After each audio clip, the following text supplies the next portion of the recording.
माझ्याकडे बघून हसत होती, पण ही नक्की हाडोळे नाही म्हणून मी काय बोललो नाही. कानपूरचे गणपती साक्षात भेट दिली मला तुम्हाला असं बोलून. मला देवा, मला अशा नेहमीच अडचणी येते त्याला थोडी साथ द्या. तर देवळात तर कोण नव्हतं. पाया पडून हात जोडून असं महाग सरलो. मग गाडीत बसून बघायचं म्हणलं, आयला इथं म्हणते ती सायगाड्या कायम असं काय म्हणत म्हणत गाडी चालू. मग जवळ आल्यावर असं बघितलं बी मी, भूत कसलं असतं ती. बायाकडे बघितलं हसले. हसल्यावर म्हणलं ही गोळ करते, हद्द असते हद्द. बरोबर. तिथनं पुढे एक विहिरीच्या कडणी वाट होती. गाडी मोहर गेली, पटका कोट माणूस हिरीतनं वर निघाला. असं बघितलं महागारी.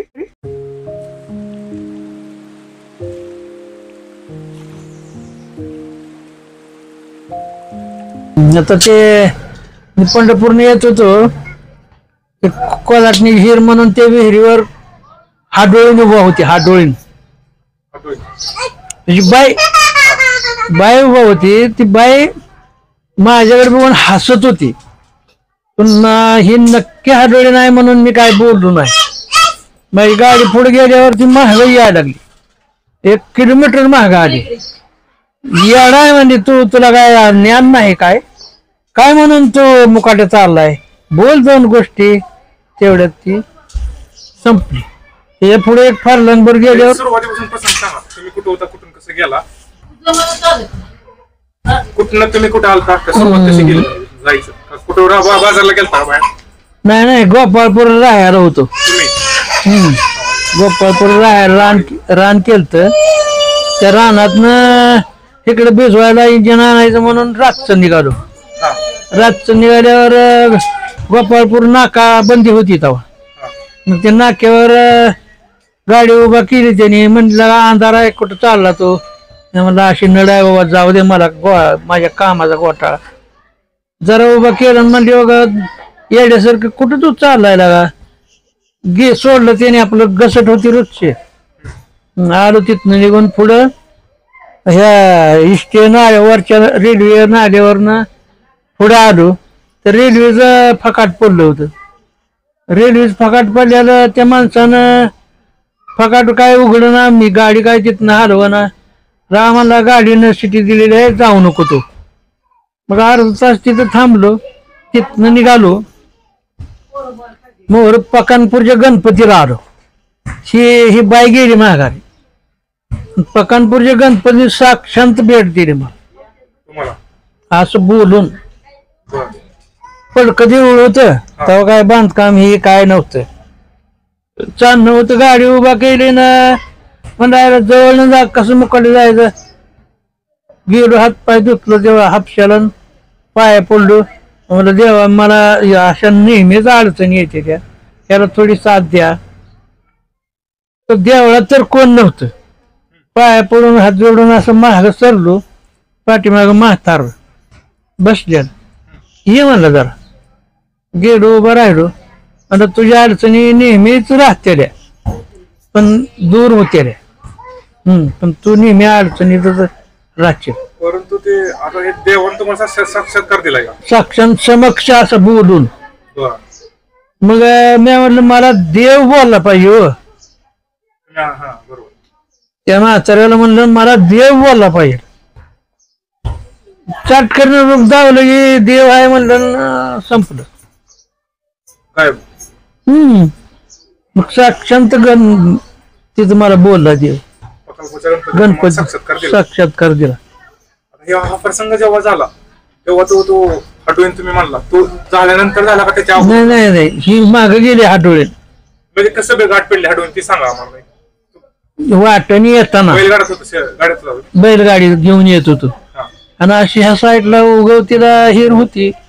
आणि गाडी चांगली तुमच्या घरापाशी असेल तेव्हा ती ही विहिरीवर उभा राहिली होती. मग गाडीत बसून बघायचं म्हणलं, आयला इथं म्हणते ती सायगाड्या कायम असं काय म्हणत म्हणत गाडी चालू. मग जवळ आल्यावर असं बघितलं बी मी, भूत कसलं असतं ती. बायाकडे बघितलं हसले. हसल्यावर म्हणलं ही गोळ करते, आपण आपलं पुढे जावं. मी पुढे गेलो की ती माग आली. त्याची एक हद्द असते, हद्द. बरोबर त्यांची. त्या हद्दीपर्यंत आलं की रागानं माघारी फिरतं. मग काय गावलं नाही म्हणून. ती काही इजा करतेस का माणसाला? काय आता मला जर काय केलं नाही बाबा, मग आलो निघून. तिथनं पुढे एक विहिरीच्या कडेने वाट होती. गाडी मोहर गेली की पटका कोट माणूस हिरीतनं वर निघाला. असं बघितलं महागारी, मोहर बी काय नव्हतं, महागाई बी काय नव्हतं. माणूस निघाला बाहेर. असं म्हणलं, थांबला मला येऊ दे, गाडीत बसू दे, थांब गाडीत बसू दे मला. मग चिटकून चालायचं, पण गाडीला त्यानं शिवलं नाही. नाही, असं चिटकून चालायचं आणि बोलायचं. दिसायला कसं होतं? माणसासारखं होतं. मग कसे माणूस बोलणं हे सेम माणूस. आणि असा माणूस मेंढापूरची हद्द आली. तिथे 1-2 समाधी मोठ्या 10 बाय 10च्या आणि मधनं रस्ता आहे. त्या समाधीपाशी आलं की कुत्र झालं. गाडी खाल्लं चालायचं, चांगल्या वाजवीत कुत्र. तू काय बी कर, तुझा माझा मेळ लागत नाही. पुढे थोडस पुढे आलं, हिथनं ठाकरा घरा एवढं की संपलं. बंद झालं, गायब झालं. पुन्हा मळ्यात आलो, इंजन काढून चालू केलं, भिजवलं. सकाळच्या पारी मसरा दारा काढले आणि दूध घेऊन आलो. मार काय तालीपाशी कोंबडा ह्या पायपा एवढ्या अंतराने कोकॉक कोकॉक कोकॉक करायचा. आईला म्हणलं कोणतरी उतरून टाकलं तर आई गाडीत जाऊ दे, कापून खायला नेऊ. सायकल लावली, ती दगड असते ती मैलकोडी लावलेली, त्याला सायकल लावली ना असं धराय वाकडं कोकाक करायचं की पुढं जायचं, कोकाक करायचं पुढं जाय, असं करत करत तालीवर गेला. मग त्याचा नादूचा तालीच्या खाली गेलं की गाठाय गेला. हा, असे हेतून तालीच्या खाली गेला.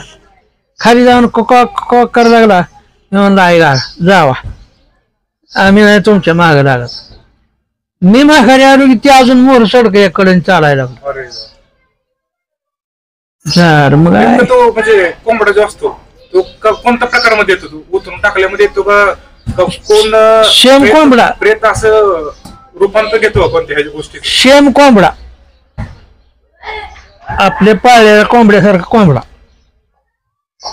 मग सडकणी कडनी चालायला लागला. घावला, धरला, दोन्ही पाय धरला, असं कोकाक कोकाक कोकाक करायसारखा. म्हणून तुला आता कापून खायचं आहे. दगडावर पाय देऊन बसलो, सायकलीवरून आलो. ह्या पटाणाच्या जवळ आल्यावर कुठं आलो? भीमाराजाचं रान आहे का माहित? त्याच्या रानाच्या पलीकड कोंबडा इथं धरलेला, पाय माझ्या पायात अडकायला लागलं खाली. कोंबड्याचं एवढं खाली